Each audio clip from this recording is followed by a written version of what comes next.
આજ તો આપણને પાછા ભેગા થઈ ગયા ખાંડીપુરના સ્ટેટ।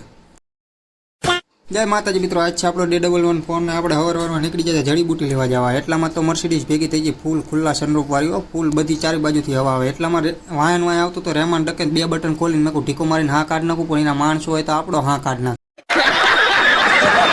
ત્યાં તો આપણને ભેગા થઈ ગયા ખાંડીપુરના સ્ટેટ, ફૂલ ફોર્મમાં હતા। આજ તો પૈસા આવ્યા હતા 150-200 કરોડ રૂપિયા મોજમાં જ હતા। કે હાલ તને રાજસ્થાન લઈ જાવ, પણ મેં કહું રાજસ્થાન લઈ જઈને આવી ચાક ઉપાડી લે તો આપણને ચા જવું। અર્જુનીઓ આજ ફૂલ ગમમાં હતો, એ ગમના ગીત સાંભળને મેં કહું ચાઈ ગયો તારો ખાસ મિત્ર। ત્યાં તો વાંયાથી આવ્યો કબીરસિંહ માઈ ગયો, જો મલકાઈ જો જાણે માઈ ગયો કે ચા બા પીવલાય, પૈસા નહીં તો જા રે જા તું કુછ। અને આજ તો આ ઓડી પાર્કિંગમાં તે બધું મંદુ હતું। એક બે જણા ઓડીમાં એસી ચાલુ કરીને બેઠા અને બીજા બહાર બેઠા ઓડી બોડી પાર્કિંગ કરીને। વિડીયો જોવાની મોજ આવી હોય તો ફોલો કરતા જજો। યુટ્યુબમાં આપણી ચેનલ છે એને સબસ્ક્રાઈબ કરી લેજો, લિંક બાયોમાં છે। આજના વ્લોગમાં એટલું જ તે, મળીએ કાલે। જય માતાજી।